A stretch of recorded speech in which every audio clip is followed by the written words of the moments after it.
Cada persona que ha alcanzado el éxito dejó una huella, un camino marcado por decisiones, desafíos y momentos clave. En Huellas de Éxito descubrimos esas historias, exploramos las lecciones detrás de cada triunfo y encontramos la inspiración para dar nuestro siguiente paso.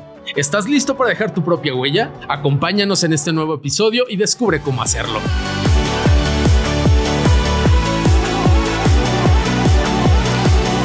Hoy nos acompaña Oliver Victoria, cineasta, fotógrafo y actor mexicano, cuya obra se caracteriza por una profunda sensibilidad hacia lo esotérico, lo ancestral y lo espiritual, con una formación en periodismo por la UNAM y en dirección cinematográfica en Centro, Diseño, Cine y Televisión, con una sólida formación académica que incluye un máster en dirección cinematográfica realizado en Portugal, Hungría y Bélgica. Oliver ha dirigido documentales como Paraíso Perdido, Érase una vez en Hungría y Sabina Sombra, las cuales han sido reconocidos en espacios como la Cineteca Nacional, hasta proyectos colectivos como Réplica, sobre el terremoto del 19 de septiembre de 2017. Hoy en Huellas de Éxito conversaremos con él sobre sus raíces creativas, el poder para contar historias auténticas y su labor de enseñanza que inspira a nuevas generaciones de cineastas y fotógrafos. Bienvenido, Oliver. De verdad es un placer tenerte acá. Estabas en mi lista desde que esto era un proyecto y tenerte hoy aquí sin duda me alienta a seguir y a tener más personajes de tu calibre. Y bueno, pues muchas gracias. Gracias por estar acá. No, gracias a ti por invitarme. Tenía mucho que no me entrevistaban y se siente bien. Apenas vi justo como que estaba revisando a ver qué te podía mandar y como cosas. Sí, claro. Mías. Y me encontré con unas entrevistas que no me acordaba y dije, qué bonito se siente cuando alguien te hace caso, ¿no? Claro. Y pues gracias por invitarme. Que volteé a ver, ¿no? Tu trabajo, sobre todo. Sí, lo que pasa que como que frené un poquito en los últimos años mi cine. Bueno, no es que haya frenado, más bien pues fueron años caóticos, en realidad. Sí, claro. ¿No? Y, espectaculares y surreales, incluso diría. En donde pues, estábamos encerrados, además. Claro. ¿No? Y de ahí pues cambiaron muchas cosas, ¿no? La vida le cambió a todos prácticamente. Claro. Y me di cuenta que voy a decir algo muy contundente. Me di cuenta que mi vida era más importante que el cine. Y como que me hice adulto. Como a los 67 me hice adulto. Y pues dije, ¿qué estás haciendo? Claro. ¿No? O sea, llevaba 15 años sacrificando mi vida prácticamente al cine y a las imágenes. Y pues como que le di la vuelta y ahora me dedico a otras cosas también. Creo que estoy como mucho más robusto en cuestión de humanidad. Y por eso le bajé al cine un poquito y pues como que ya no estoy tanto en la pantalla o como presumiendo de lo que hago, porque pues ya me cansé un poco. Claro. Sí. Estaba de repente platicando con amigos y con otras personas que coincidimos en la vida y de repente me cuentan o me platican de justo más o menos de lo que me estás platicando, ¿no? De hacer un alto en cierta etapa de la vida y todos coinciden que más o menos estamos en este rango de edad. Ok. ¿Tú lo llamarías una crisis de la mediana edad? No. Yo no creo que estoy en crisis, más bien evolucioné y maduré en muchos sentidos sociales, humanos. Y pues como que entendí muchas cosas. O sea, para nada creo que estoy ni bajoneado, ni deprimido, ni en una crisis como de ahora qué hago. Más bien, al contrario. O sea, estoy mucho más seguro de mí. Claro. Y mucho más tranquilo también. Y pues también económicamente mucho más estable que antes. Y esta evolución o este despertar, por así llamarlo, ¿se dio de manera orgánica o hubo alguna situación que de repente te movió que dijeras, a ver, espérate? No sé si es una o varias, es una combinación. La pandemia fue una, definitivamente. La pandemia dramatizó mi proceso del cine porque me quedé solo y en un proyecto muy grande que es Réplica. Y entonces como que era un monstruo que yo ya no podía controlar y pues como que pues, tuve que frenar, ¿no? Como con mucho dolor creativo y de pues sí una soledad como muy cruel y despiadada. Y de ahí, o sea, no digo que fue forzado porque pues igual la pandemia, pues no sé ni qué pasó, pero pues me empujó también como a otras esferas, ¿no? De mi vida, a ser actor. Dije, ¿ahora qué voy a hacer? Y siempre me ha gustado actuar y estar enfrente de la cámara.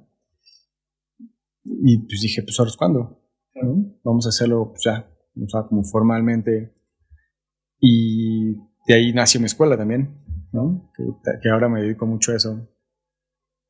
Una escuela de idiomas. Es la Ahorita, escuela lógica, pero pues sí, o sea, sabes, como que no hubo algo, no diría inorgánico, nada más. Pues la vida es así, ¿no? Da claro. vueltas y si tienes suerte, que es capacidad pura, intuición y visión, pues ahí vas a estar, ¿no? Vas a estar como recorriendo caminos que quizá antes. Claro. Justo mencionabas réplica y estamos a unos días de que se cumpla un aniversario. Qué paradoja, ¿no? Que fue 19 de septiembre del 85 y 35 años después vivimos esto. ¿A ti cómo te cimbró? ¿El temblor? Sí, Uf, pues es una gran pregunta, de muchísimas maneras. No, aunque escriba un libro, no lo puedo explicar todo lo que me ha pasado. Yo lo viví pues muy fuerte, como todos, como alguien que sintió el piso, ¿no? Y brincó. Pero eso es lo de menos. Lo más importante es todo lo que viene después. En mi vida, el temblor representa, eh, pues sí, es un parteaguas en mi carrera, porque hice el proyecto más grande de mi vida que no he estrenado. O sea, tengo un proyecto de 8 años. O sea, yo nunca hubiera imaginado estar ahí en ese. Yo soñaba con hacer una película al año.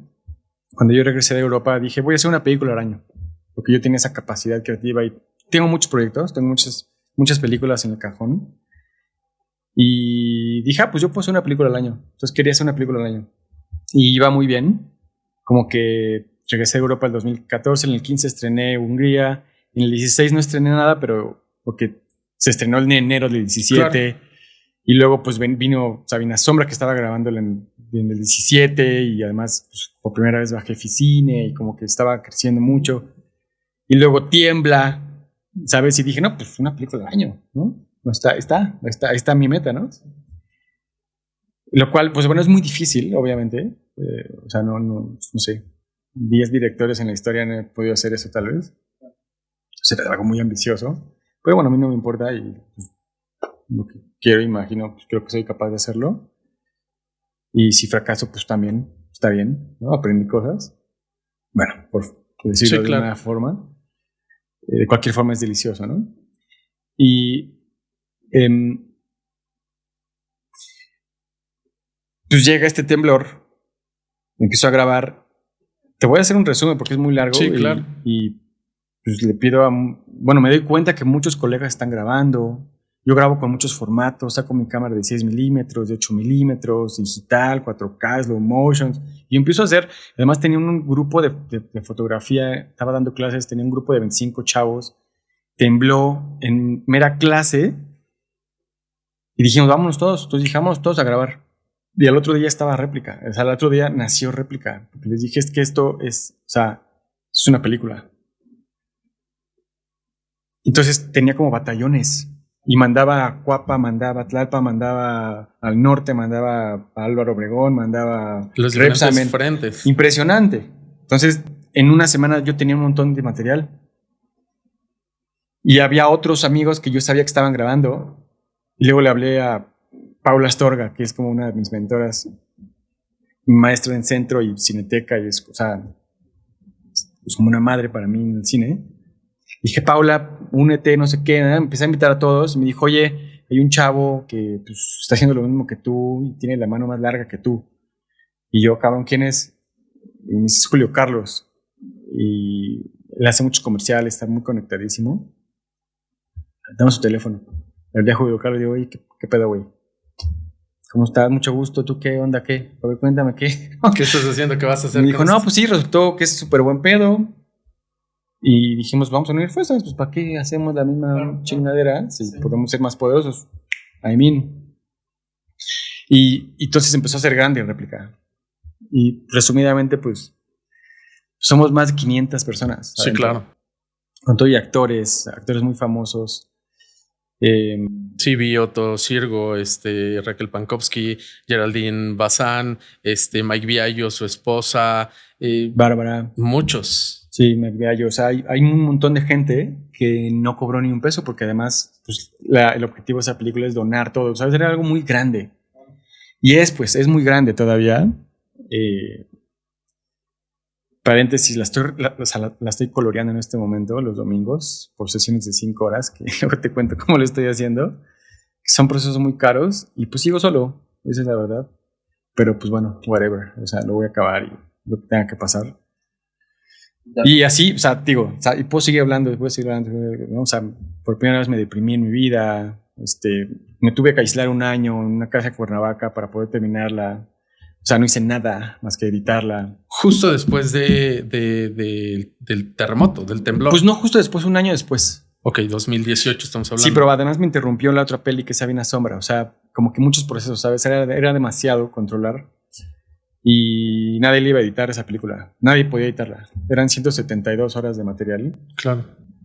Y para puro visionado se tenía que estar como 3 meses o 4 meses de diario. Claro. Entonces, pues... Y sin recursos y... O sea, no. Era casi imposible que alguien lo hiciera. Y pues yo terminé haciéndolo. Y ya está. O sea, la peli ya está. Realmente nada más hay que postproducirla. Ahorita vamos a regresar porque está muy interesante todo lo que pasó ahí. Pero vamos a dejarlo ahorita en pausa para el remate final. Regresémonos un tanto a los, por así decirlo, los orígenes.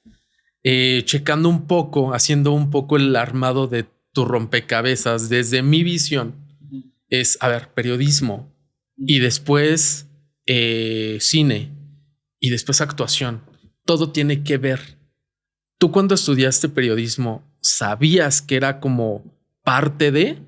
¿O cómo es que llegas primero a periodismo y después cómo empiezas a juntar todo este bagaje de conocimientos? No, yo no tenía idea exactamente qué iba a pasar ni cómo. Solo, o sea, como que las imágenes me decían cosas. Y como no sabía ni qué quería hacer, tenía 17 años, un mes cuando entré a la universidad, o sea, estaba muy chiquita además. Sí. Venía del CCH y pues bueno, pues sabes, tienen de carencias de todas, ¿no? Sí. Estás muy chiquito. Y, Sí. Y lo único que se me ocurrió fue así como que pues algo de imagen, porque a mí me gustaba la fotografía ya. Pero pues no tenía idea exactamente qué iba a terminar haciendo. Después la verdad es que, o sea, yo me enamoré del cine como al segundo o tercer semestre de la UNAM. Ok. Vi a Fellini y me enamoré del cine. Y me aburría demasiado, la verdad. La universidad, comunicación, era demasiado estructurado, así como de pues, muy institucional y al mismo tiempo había una como cosa muy rara que yo no entendía, que los medios apestaban y siempre lo supe. Como esta manipulación, ¿no? Y pues, de la corrupción y como que pues, el amarillismo y todas esas cosas muy feas que pues, me dan un poco de náusea y además estaba estudiando eso, pero nadie lo decía. Y como que tenía que, pues eso, como estudiar cosas que yo no entendía bien, que no me vibraban, ¿sabes? Como claro. Pues no había arte en realidad en la UNAM. O sea, había un maestro que se llama Mendiola que me enseñó a Orozco y que por primera vez alguien me habló de arte. Todos lo conocen. Y uno que otro que pues sí, ¿no? Te enseñaba literatura y a Borges y a Cortázar y pues, literatura latinoamericana. Los gemelos, ¿no? Que Alejandro y Humberto creo que se llamaban. Y Rustrián, que te ponía a leer Dostoyevsky, leímos Los demonios. O sea, esas cosas, pues me acuerdo porque fueron muy importantes, ¿no? Claro. Ahora Dostoyevsky pues, es muy importante para mí. Pues, la literatura, pues, o sea, es parte de mi vida. porque pues es arte y en realidad es lo que me interesa, ¿no?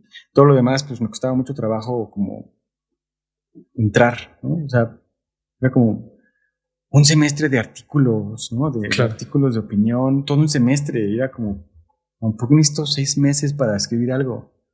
O columna, ¿no? Había como otro semestre de columna de opinión y nota informativa. Y otro de nota informativa, y era así como muy lento, ¿sabes? Era como, o sea, ¿por qué necesito tanto tiempo para escribir? ¿Sabes? O sea, no me hacía mucho sentido, ¿sabes? Luego la radio y la televisión, bueno, o sea, las clases de tele, no, o sea, o sea...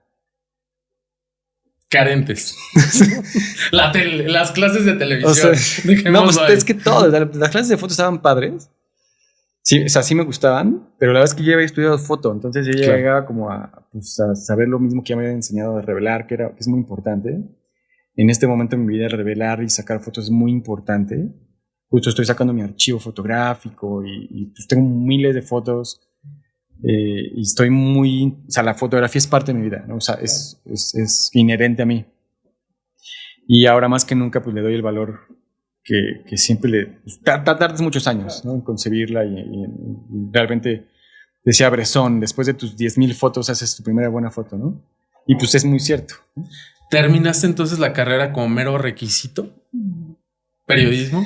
Pues, o sea, no requisito, pero, o sea, ya estaba ahí, no la voy a acabar, ¿no?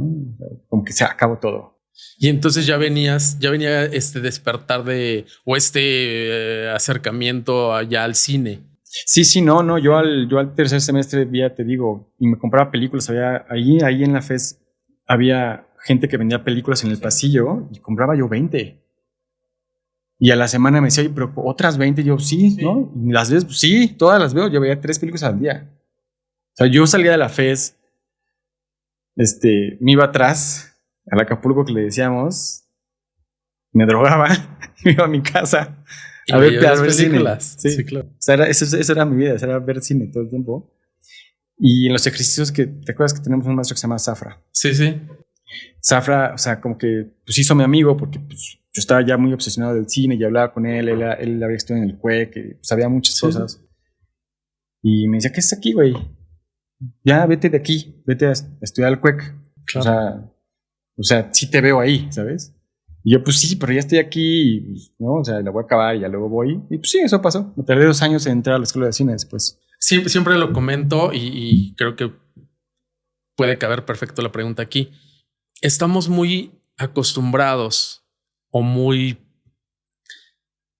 hay una parte del ser humano que es el deber ser y estamos a veces más preocupados por lo primero que por lo segundo.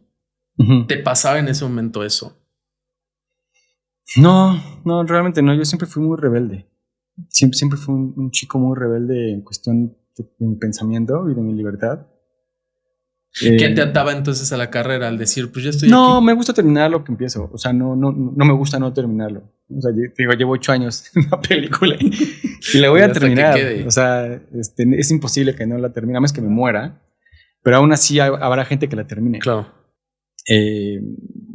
Pues por eso, o sea, no me gusta no terminar las cosas. Es nada más por eso. No porque deba ser algo. Al contrario. De hecho, yo no soy nada de lo que tenga que ser alguien. Soy un muy mal ejemplo de un humano modelo. Te digo, soy muy rebelde y siempre fui muy rebelde. Empecé a leer a Nietzsche muy chiquito y nunca he machado bien en la sociedad realmente. Claro. Como dijiste ahorita, empecé a leer muy chiquito a Nietzsche. ¿Cómo llegan esas obras literarias a ti?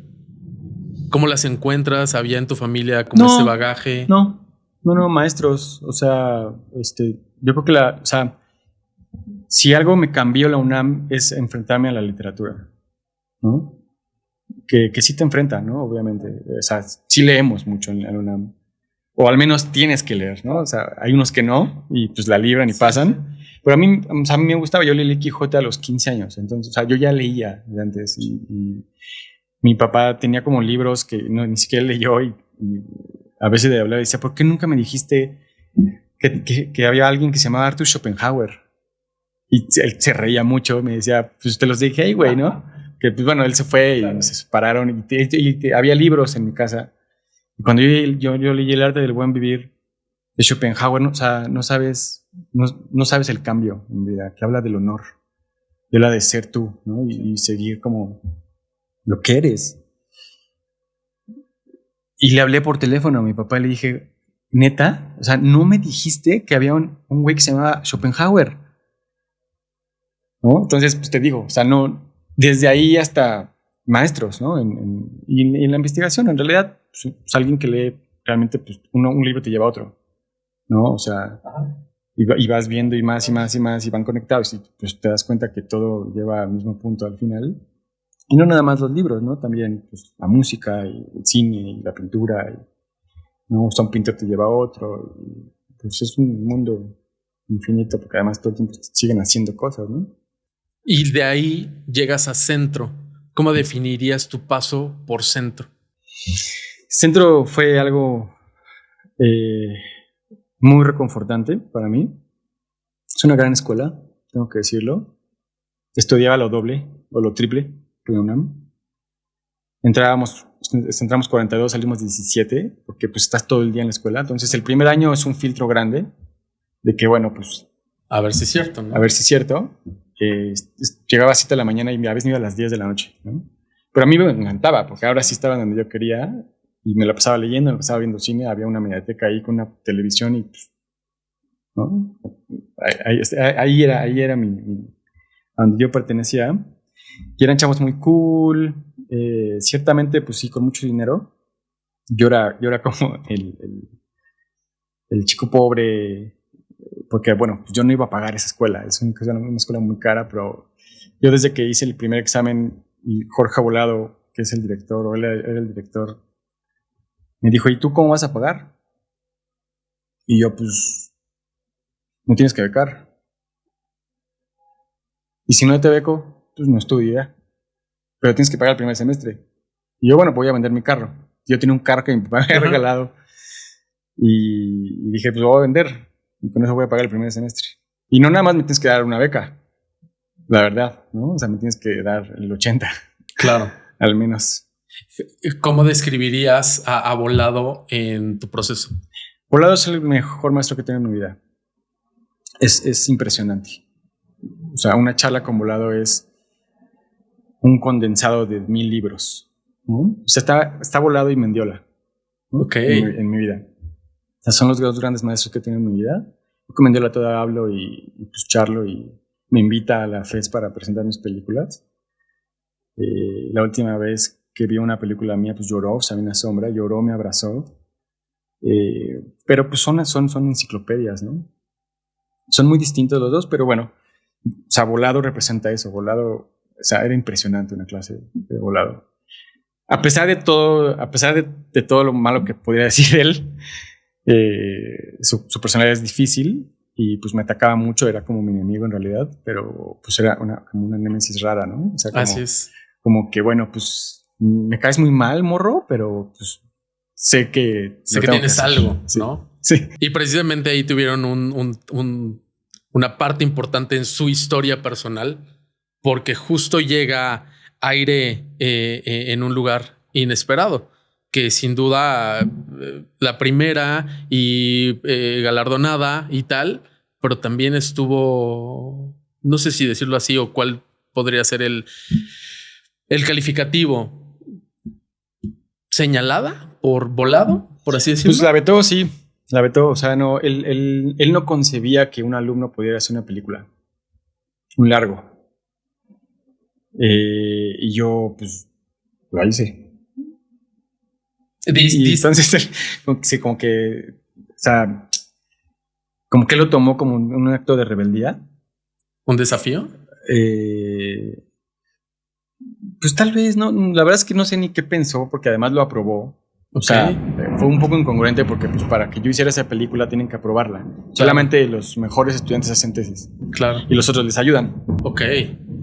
Y entonces pues me acuerdo que como que iban a hacer 7 alumnos y recuerdo perfecto el día que anunció las tesis que se iban a hacer porque es un día muy importante para todos los estudiantes. Se juntan y es como una conferencia y Volado nomina a las tesis que se van a realizar.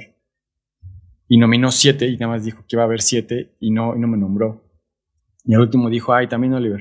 Y ya, ¿no? yo ya le caía muy mal. Para ese entonces ya había pasado 4 años de carrera y nos peleábamos mucho en las clases. No sé, cosas tontas, como de egos y de que decía, hoy vamos a ver, o sea, el ciclo de cine de esta semana es Tarkovsky, y obviamente nadie ha visto a Tarkovsky. Entonces le decía, sí, yo ya he visto todo Tarkovsky. Y decía, ¿ya viste todo Tarkovsky? Y yo, sí.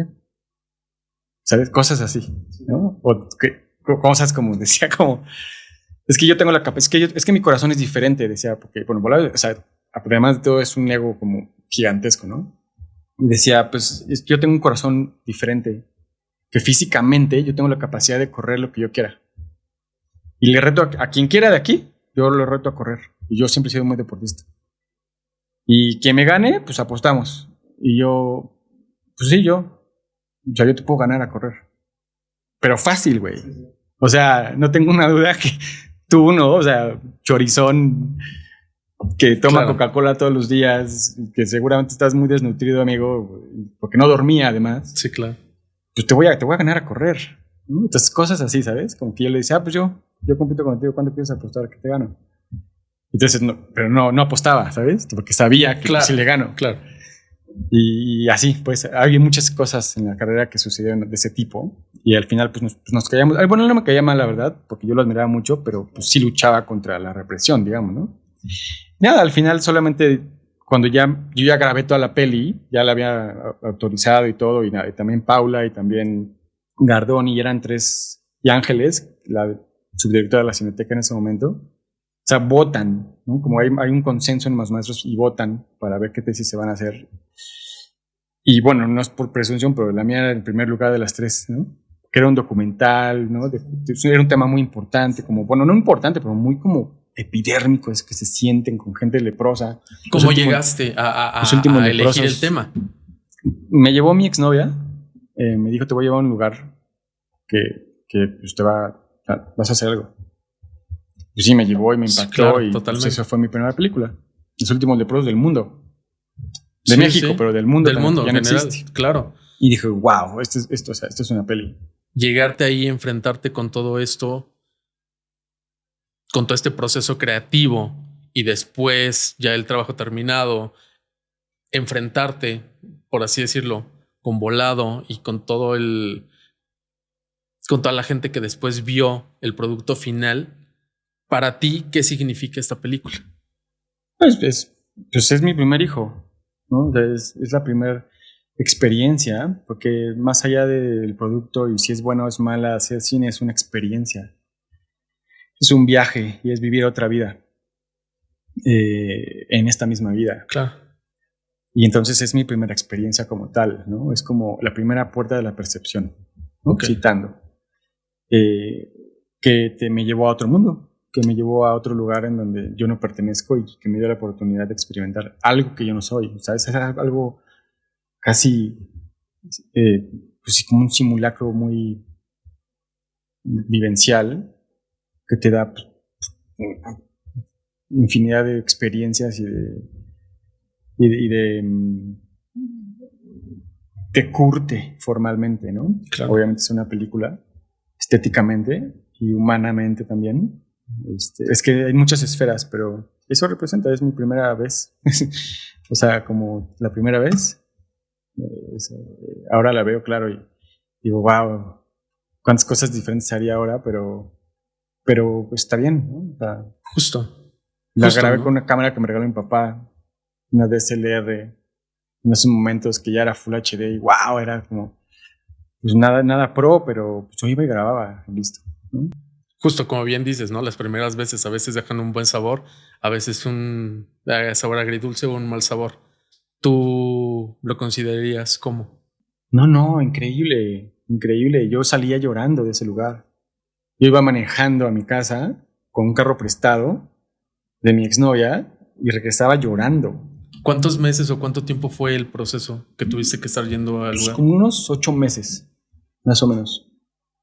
Iba cada semana.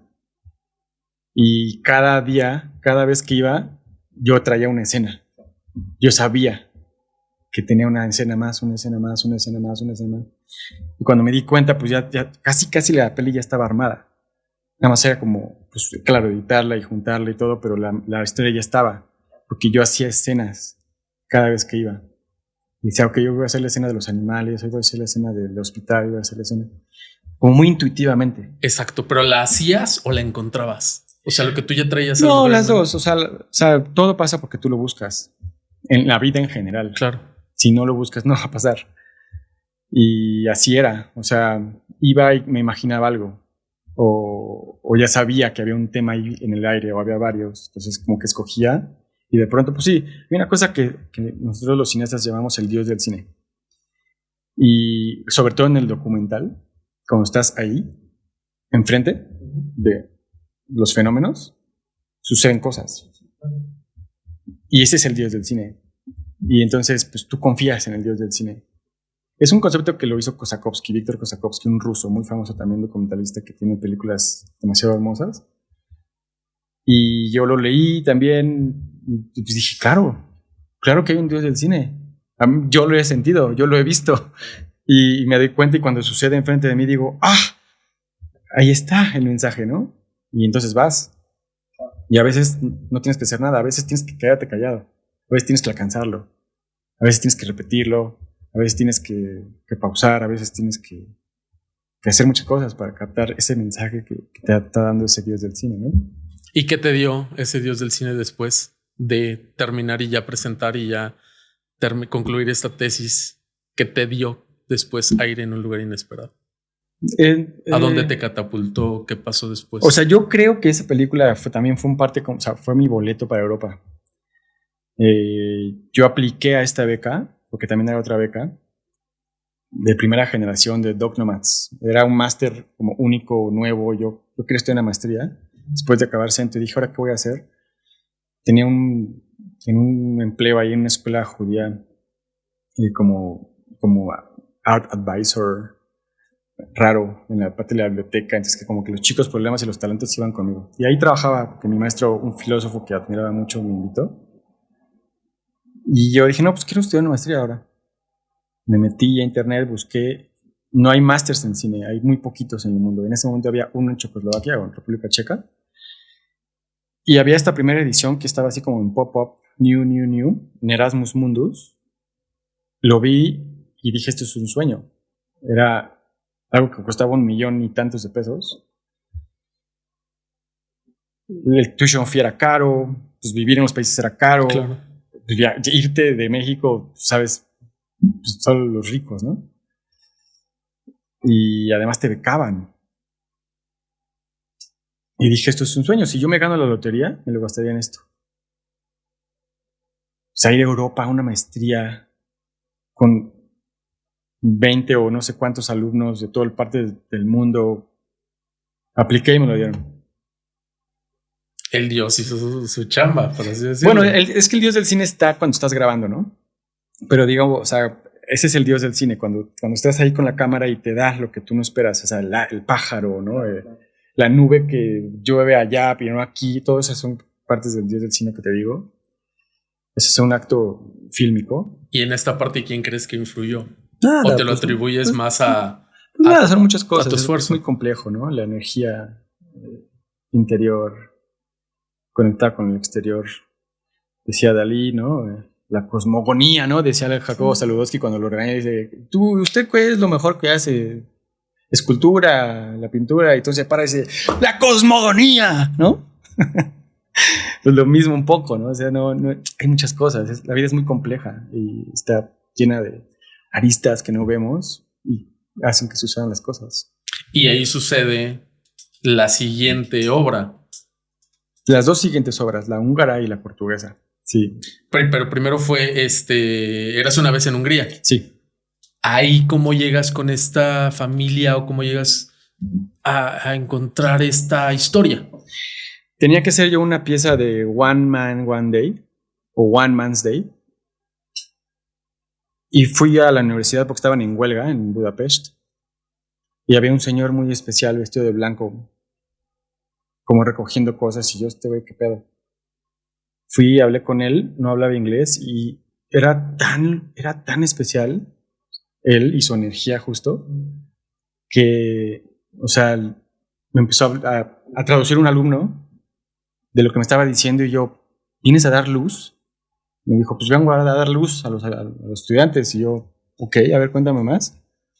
Y lo empecé a conocer y me cayó muy bien, yo también. Y me dijo, pues te invito a mi casa, yo vivo en las montañas. Claro. Con mis hijos, que no van a la escuela. Ok, claro, sí, que acepto ir a tu casa. Claro. El viernes me dijo, pues el viernes me voy, era como un miércoles o martes. El viernes me voy.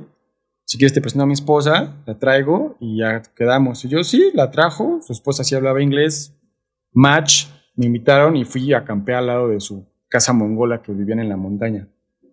Y de ahí dije, esto es una película. Dices que es una película hecha hace 300 años. ¿A qué te refieres? Porque no hay luz, no tenían luz, no había nada. Su vestidura es tradicional húngara de los Carpatos y eran todos artistas y cantaban canciones tradicionales. Una locura. ¿Y qué te dejó? Que en ese momento, ¿qué buscabas y qué terminaste encontrando?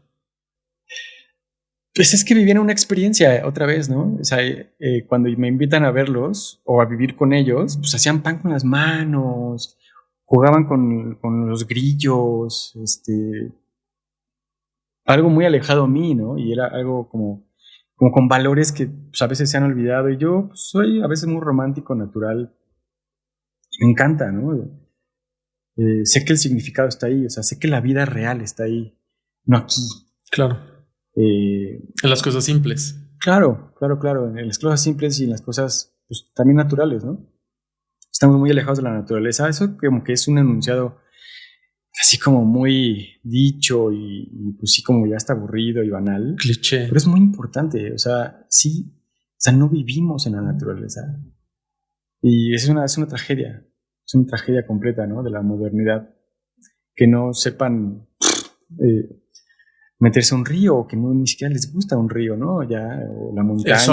El sol, ¿no? O sea, todo, pues, el pasto y la comida y pues la pura... la pura pregunta de ¿por qué chingados tengo que trabajar para comer? Si la tierra me da comida. Claro. O sea, ¿en qué momento llegamos a esto? Pero estamos en esto. Ajá. Y es un viaje que te lleva, ahorita que decías, ¿no? Está todo natural, la tierra nos los da y nos vamos a lo artificial, sí, a lo creado, sí, a lo simulado, sí, a lo simulado, ¿no? Al sistema, bueno, es que bueno, hay muchas otras cosas ahí, ¿no? De opresión y de sistemas económicos y de poder humano que es claro, ¿no? Que nos ha llevado por generaciones. De ahí ya voy entendiendo un tanto. Entonces, después de Érase una vez, viene Paraíso Perdido, que también viene muy de la mano con lo que me estás diciendo, porque justo en la película, en un fragmento, dice, la naturaleza es una fusión con la conciencia. Uh-huh. Y es de lo que estamos hablando. Pues llegó también como a consecuencia de Érase una vez. No creo que sea consecuencia de esa película. O sea, es consecuencia de mi vida. Es consecuencia de lo que hay dentro de mí. O sea, un pintor dibuja la misma pintura toda su vida. Pinta la misma pintura toda su vida. Un escritor escribe el mismo libro toda su vida. Claro. Y un cineasta también. Hace la misma película toda su vida. Claro. Y todas mis películas, pues no es que se repitan, pero pues tienen que ver. Tienen puntos muy en común, ¿no? Sí. Mensajes claros y mensajes que yo creo. Y que fervientemente pienso verdad. Claro. Te iba a preguntar algo que tenía aquí ya como muy específico, pero de todos modos te la voy a hacer. ¿Ahí inicia esa confección mística de tus obras? Creo que ya me respondiste un tanto. Pero... No, el misticismo siempre ha estado en mi mente y siempre ha estado en lo prehispánico, por ejemplo, mexicano. He tenido experiencias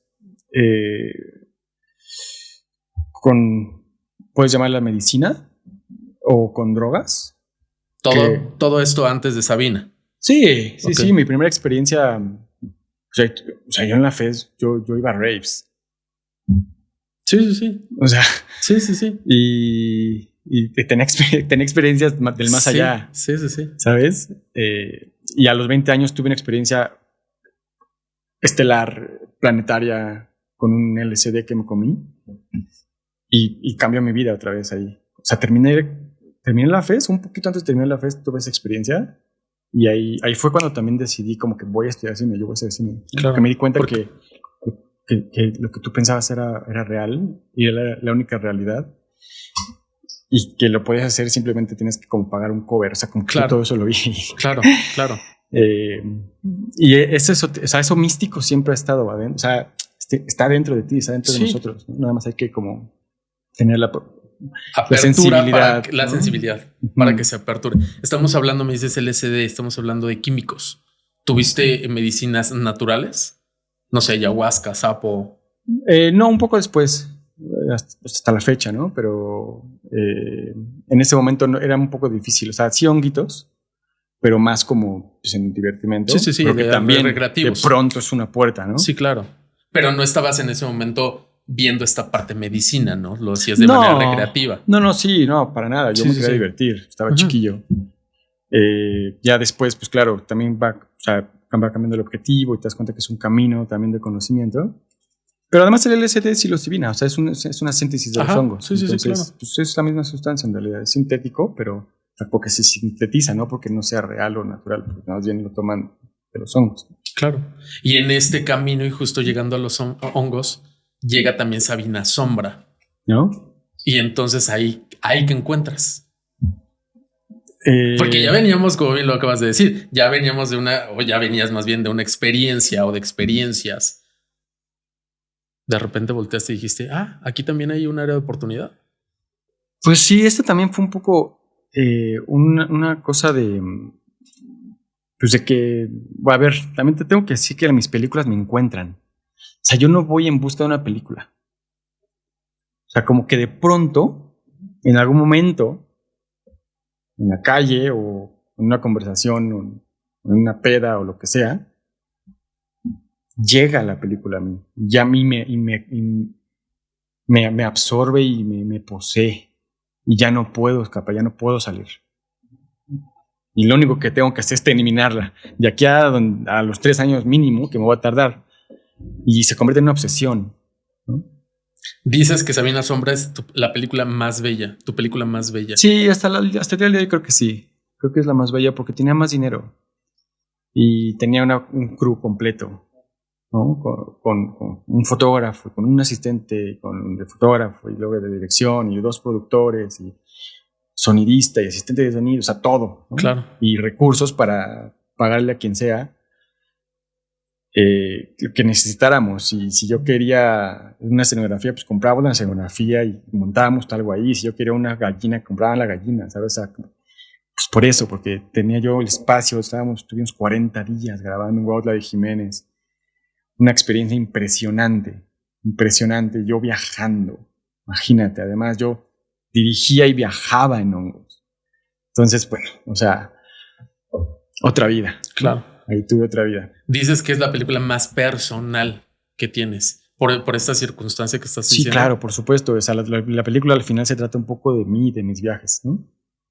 De lo que yo encuentro ahí. Y estoy tratando de narrarte todo lo que puedo ver desde mi punto de vista y desde mis fuerzas también físicas, porque a veces no podía ni hablar, obviamente. Y regresaba, ¿no? Y era así como una lucha entre dirigir y sobrevivir la experiencia. Y al mismo tiempo, pues estéticamente, pues que todo esté bien y todo. Y pues sí, ¿no? Momentos muy dramáticos. Bueno, el personaje principal era Ángel en Sabina Sombra. Y por él, o sea, ahí empezó la película. Pero después yo me topo con pared varias veces. Me doy cuenta que nadie me va a dejar grabar las ceremonias. Y que tampoco vale la pena estar como ceremonias de gente random. Yo quería conocer a los chamanes, pero no me iban a dejar. Es como algo muy hermético y yo fui la puerta. Me di cuenta que yo era la puerta. Claro. Tú experimentarlo, tú estar ahí. Y solo así vamos a poder grabarlos. Y fue cuando te permitieron acercarte a esas ceremonias. O sea, yo dije, bueno, pues a ver, no me dejas grabarte, pues ok, bueno, pero yo me voy a grabar. ¿Qué tal que yo me grabo? Pues está bien. Pues órale, ¿no? Pues vamos a hacerlo. Te quiero conocer. Claro. Y pues prácticamente, ¿no? O sea, como una ofrenda. Sí. Mi cuerpo fue la ofrenda de la producción de esa película. Claro. Solo así pude grabarlos. Y ahora sí, ya entremos a esta última y retomemos. Ya hablamos al principio. Réplica, ¿qué te falta? Me dices que colorear. Sí, ya, o sea, ya está el corte y todo, nada más hay que ponerla bonita. ¿Y tienes algún deadline o alguna fecha que digas? No. ¿Lo vas a dejar que fluya? Pues digo, cada año yo quiero estrenar el siguiente año. Sí, claro. Por eso te puse ahí, no sé si viste como que en el material que te mandé, puse réplica 2026. Porque pues cada año yo creo que estoy en el siguiente año. Sí, pero, sí. Pues, ¿sabes? Ya, o sea, entre el trauma y la resignación y el no destruirme a mí mismo, pues cuando tenga que ser, ¿no? Sí, dejarlo. Ya casi no hablo de réplica en realidad. Dejarlo fluir. Tenía muchos años que no hablo de réplica. Casi nadie me pregunta ya nada. Es un tema ya muy trillado, muy traumatizado. Es un tema que nadie quiere hablar. Traumatizado, exacto, por el colectivo. Pues por todos, o sea, a nadie le importa el sismo anymore. Ya, pasó. ¿Sabes? Nadie piensa en un sismo, ya, hasta que vuelva a temblar, van a volver a pensar en eso. Y menos si te tocó vivirlo, sufrirlo, padecerlo, ¿no? Pues sí, ya como que ya la libramos, ¿no? Y ya, pues, como no somos damnificados, pues nos sufrimos y pues ya los damnificados, pues ya la libraron algunos, otros siguen en la lucha. Hay espacios vacíos todavía, de edificios vacíos. Y nada, es algo como que pasa. Y pues, qué hueva, ¿no? Qué hueva estar hablando de lo mismo 8 años, imagínate, ¿no? Entonces. Pero justo es lo que, o sea, acabas de decirme algo que me llamó la atención. Qué hueva hablarlo porque no soy el damnificado, Exacto. porque a mí no me pasó. Exacto. Pero ¿qué pasa con los que sí le pasó? Con los que pues siguen sin en la tener lucha. Casa. O sea, hay gente que sigue en la lucha del 85. Pero a ellos sí les importa. Pues claro, pero son la minoría, es una minoría. Como todas las minorías, nadie los pela. Pues también a ellos nadie los pela, ¿no? Unos lograron, afortunadamente, conseguir la reconstrucción sin pagar nada, que es el final feliz de la película también. O sea, réplica se trata de eso. Sí. Tuve la fortuna de grabar eso y de ver cómo se chingaban al gobierno. Por primera vez en la vida. Sí, y lo narra, discúlpame, no tengo el nombre, pero lo narra ahí un personaje de la película que justo llegaron al Congreso de la Ciudad de México y le empiezan y justo dice lo mismo. Son los damnificados. El trailer que te... bueno, él se llama Israel y es uno de los personajes de réplica y era como el líder de los damnificados. No porque sea líder, sino porque era el intelectual, ¿sabes? Era alguien que sabía muchas cosas junto con Francia, que eran mis personajes de ese caso, eran víctimas, en el sentido de que se les cayó el edificio, ¿no? Hay 4 personajes. Sí, hay 4 y medio, 5, digamos, también con Dolly, que es una personaje ahí también de Coyoacán, que no la pude seguir tanto y como que no hay tanto material de ella porque todo su material lo donó. Ella se autograbó. Me parece algo muy bello, muy incluso poético y de ofrenda otra vez, ¿no? Dolly donó todo su material, que ella se autograbó todo el año, ¿no? Y además era parte de los damnificados, entonces como que todo machó muy bien y por eso Dolly es como también personaje. Pero hay 4 principales, hay 4 casos diferentes en donde pasan 4 cosas diferentes a los 4 y 4 soluciones y, ¿no? 4 todo. 4 ¿Y por qué 4 y no 5? Pues no sé, así se fue construyendo, así se fue tejiendo la narración. Y solitos llegaron, o sea, no fue de que yo te elijo a ti, te elijo a ti, o sea, no, llegaron los personajes. No, cada día, es lo que te digo, cada día una conversación me llevaba a alguien y pues los escogí. Claro. Prácticamente, pues sí, yo soy el director y a mí me tocó dirigir la película y escoger todo y cómo iba a ser todo. Por azares del destino o por lo que tú quieras llamarle, pues a mí me tocó dirigir la película del sismo, ¿no? Del 17. Y ahí estamos, ahí seguimos. Es que tengo otros proyectos pues también, ¿no? Y sí, claro. Como que no me quedo solo ahí, sino que tengo otros, pues grabo y hago otras cosas. Dices hasta que se acabe. Y ya que se acabe, ¿qué pasaría? No tengo idea. Es una gran pregunta. Es una película muy rara. Un proyecto de muchas vertientes, intereses, sentimientos, egos, luchas y contradicciones con mis mismos personajes. No sé qué vaya a pasar, me van a demandar, seguro. Pero no me importa tampoco. Ya, o sea, whatever. No sé si está bien si digo esto ahorita mismo en la pantalla, pero tampoco me importa.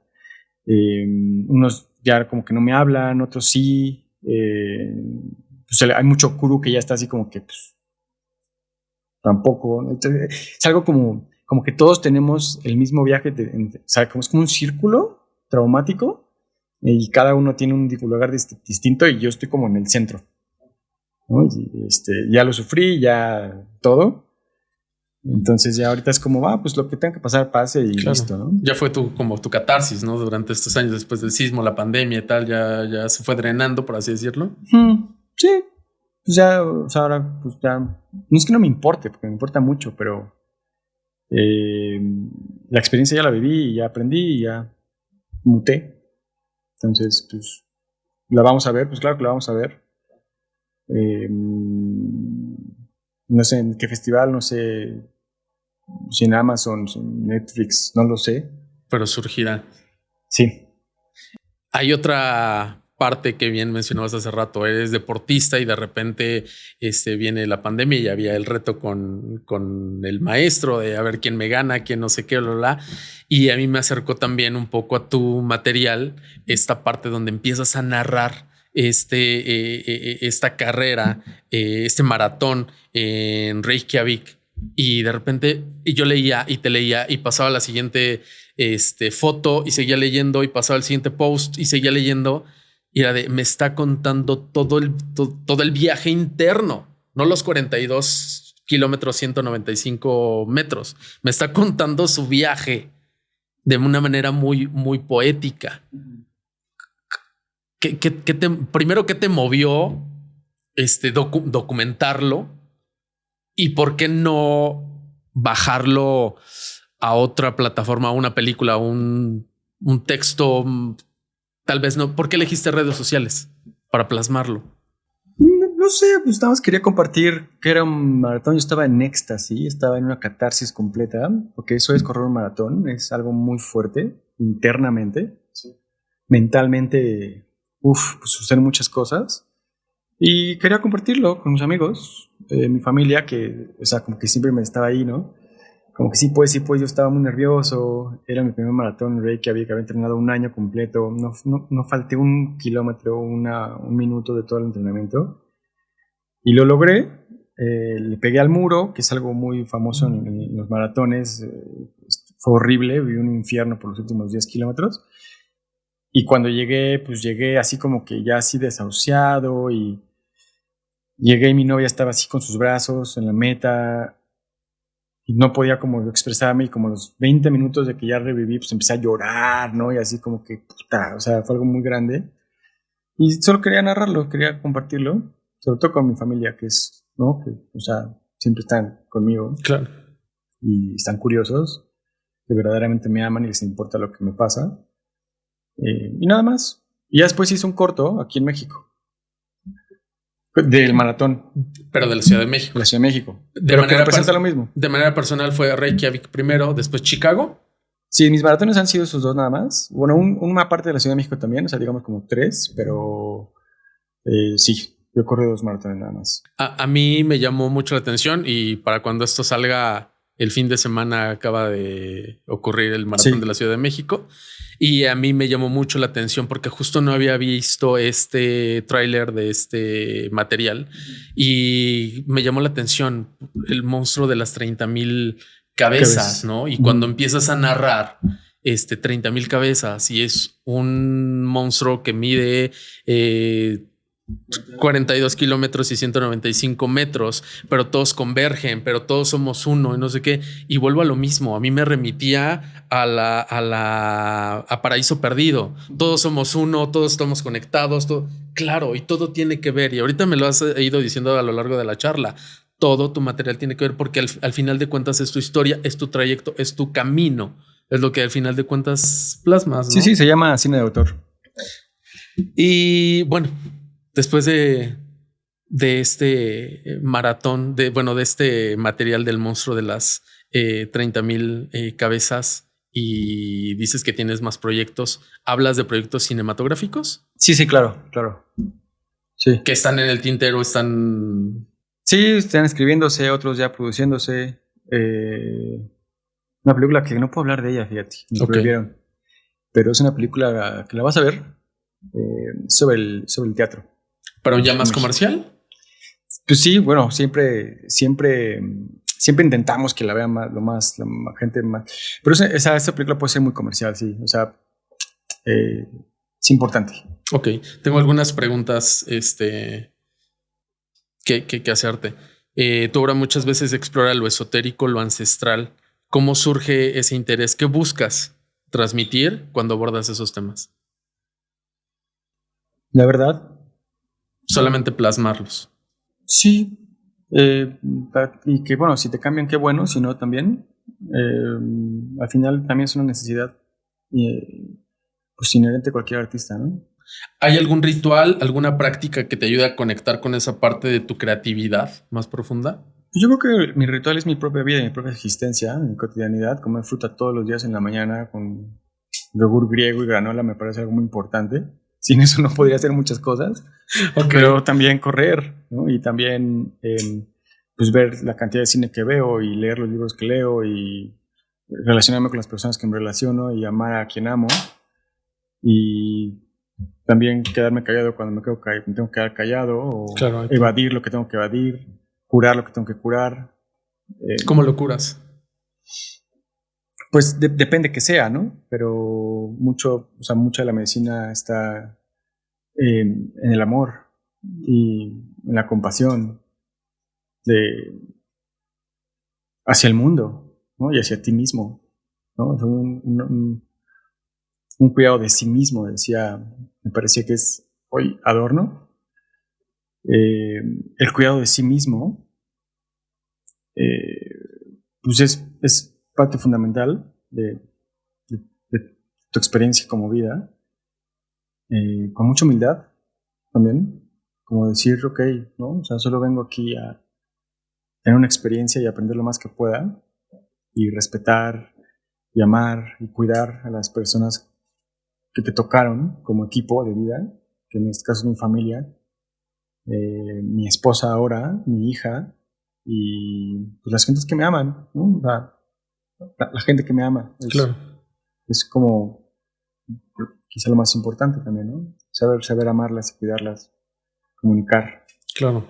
Y al final de cuentas, como bien lo dices, el amor sana. Ya teniendo eso en tu vida, en tu entorno, amándote y amando tu entorno, viene todo a sanar. Sí, amando este espectáculo, ¿no? Es un espectáculo, es impresionante, ¿no? Lo que vivimos todos los días. Yo todos los días voy a la cama y digo, wow. O sea, wow, lo que pasó hoy, pero eso lo digo diario.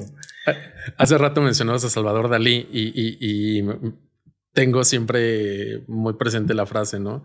Que dice, ¿por qué se fue de México, no? Porque no soporto algo más surreal que mis obras. Y sí, como dices tú, sobre todo la Ciudad de México, es surreal. O sea, está pasando aquí una cosa, pero acá otra, pero, o sea, es dentro del caos. Posiblemente puede existir un tanto de perfección. Así tenía que ser simplemente. Claro. En tu obra, si tuvieras que describir tu cine con una emoción o con una sensación, ¿cuál sería? ¿Solo una?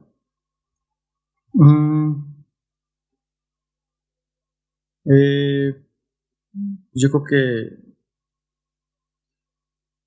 es la diferencia de nuestras realidades. Todo eso es muy diferente a lo que yo vivo. Quizá por eso me llama mucho la atención. Son otras realidades. Todo el mundo vive algo muy distinto a lo que yo vivo. Claro.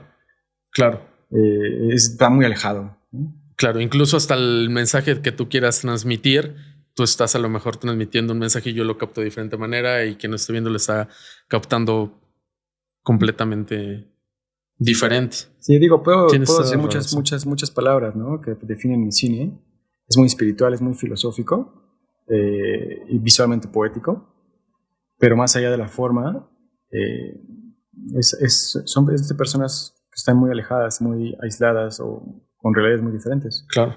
Durante los rodajes o sesiones, ¿hay algún recuerdo que siempre te haga sonreír o nunca olvidar que tengas ahí guardado en tu archivo? Me Me acuerdo perfecto de todas mis películas, esto o este momento. Pues hay un montón. Hay un montón, hay un montón. Pues te cuento uno, no sé, a lo mejor me daba mucha risa que, por ejemplo, en Hungría me bañaba con medio litro de agua. Wow. Con medio litro de agua me bañaba. Estaba contado, teníamos las botellas y pues tenías que caminar media hora para tener agua. Y pues estaban ahí, tenía como 5 botellas y era mi agua para bañarme, ¿no? Y además me bañaba como al lado de mi codirectora Simu. Y yo le decía, pero no tienes problema, porque era China, entonces Simu Sang, entonces son muy poderosos, ¿no? Y yo, puta, pues nada, ¿no? Yo me desnudo ahí y le decía, ¿me voy a bañar, Simu? Pues digo, o sea, no, nada, volteate ya, pero yo me voy a bañar, ¿no? Entonces me bañaba al lado de ella.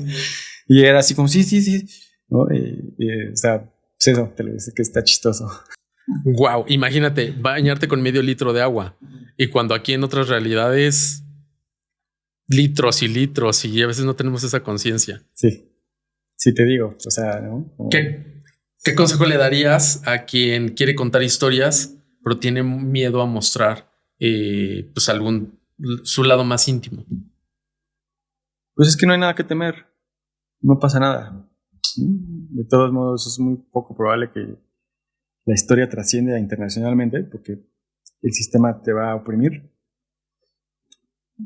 Y lo importante pues, no es tampoco lo que piensen los demás, sino lo que vas a vivir.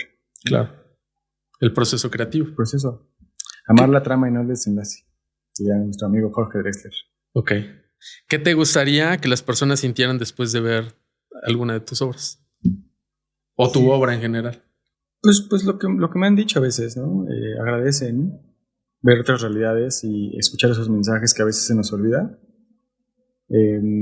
Recuerdo la primera experiencia que viví de eso. Yo presenté mi película en un festival de Baja California, Aire Inesperado, la primera vez. Yo no, la verdad que no me imaginaba que alguien podía sentir eso con mi película y había una chavita llorando después de la película.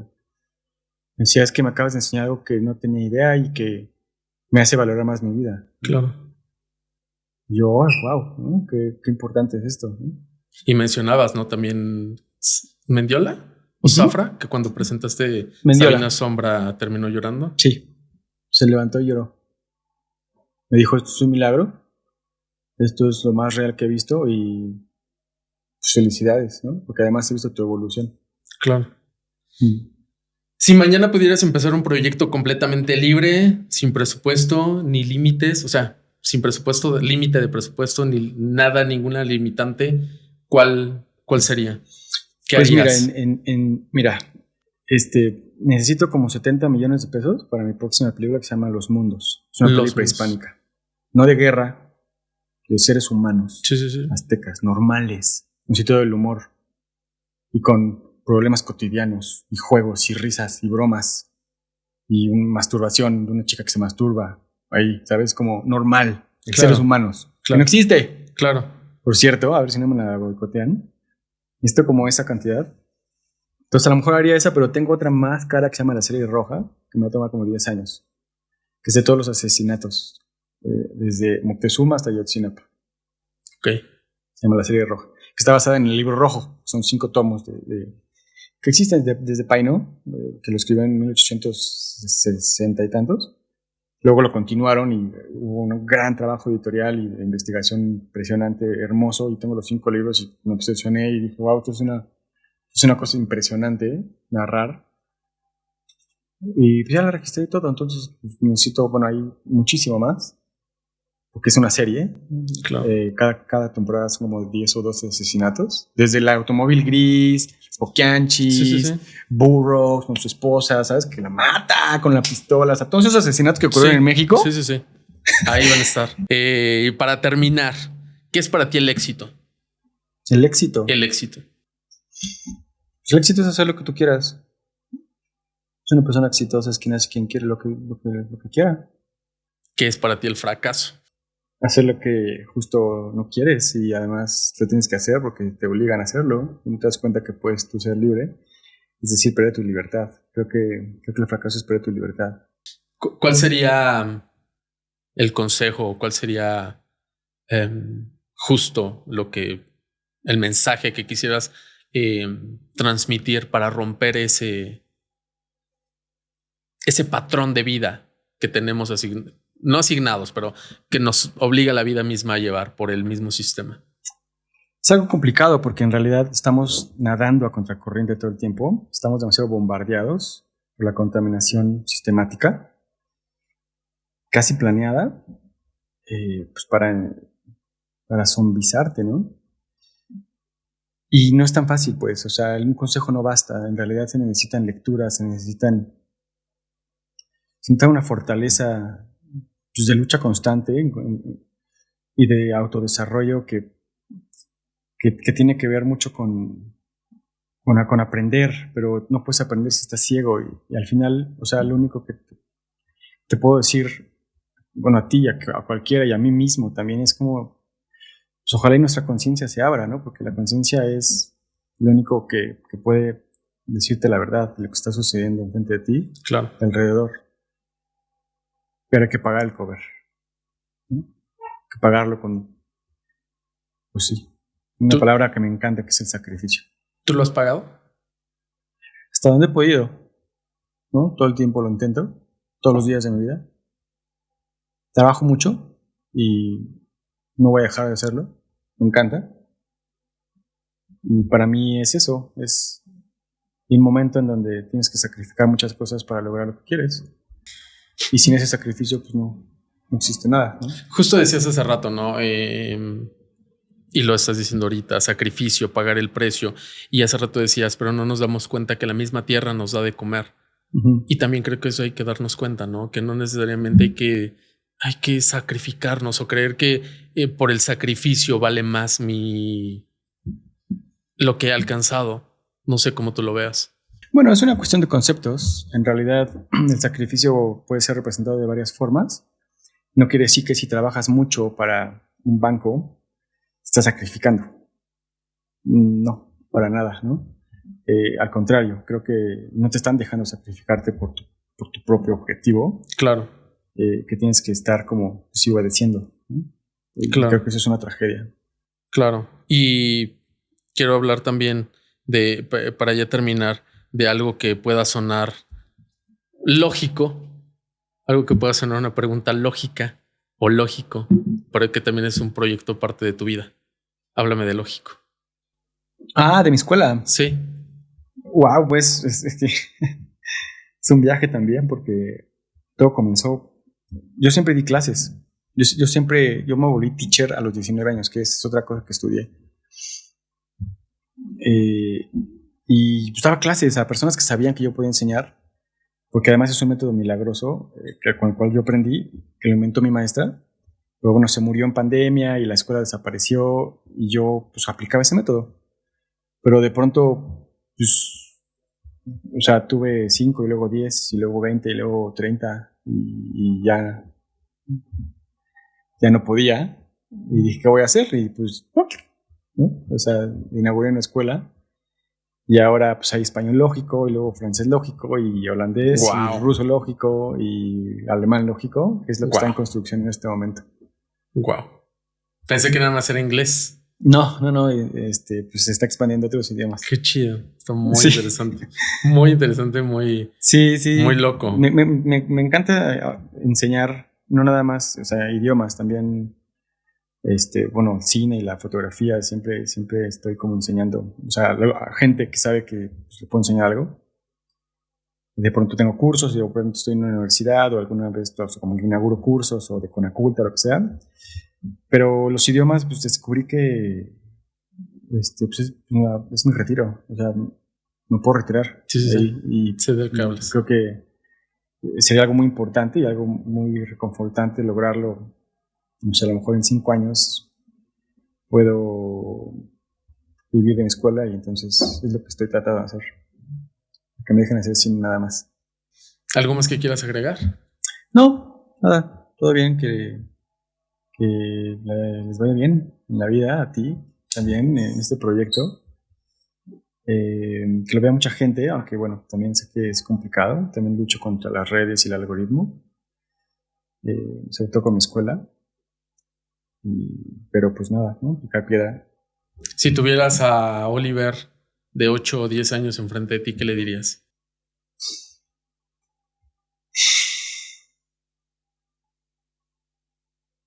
Pues le diría que se fuera a su escuela de música.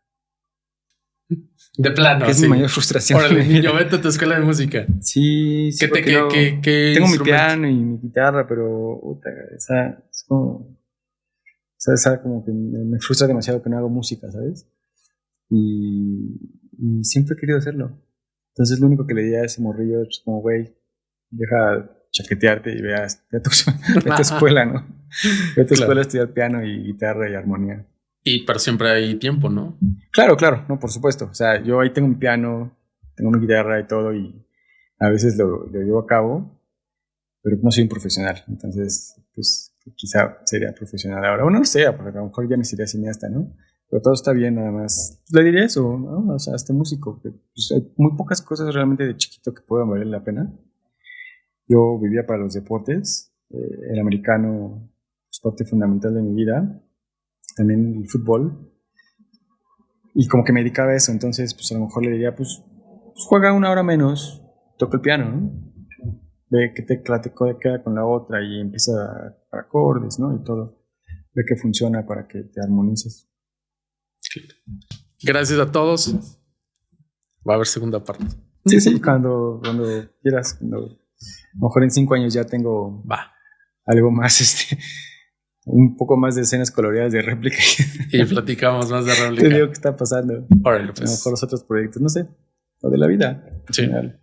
Pues gracias por vernos, por escucharnos y pues sin duda un episodio más de Huellas de Éxito y pues los esperamos a la siguiente. No se los olvide suscribirse, darle like, compartir y acá abajo lo seguimos en cada mensaje que nos envían. Gracias y hasta la próxima.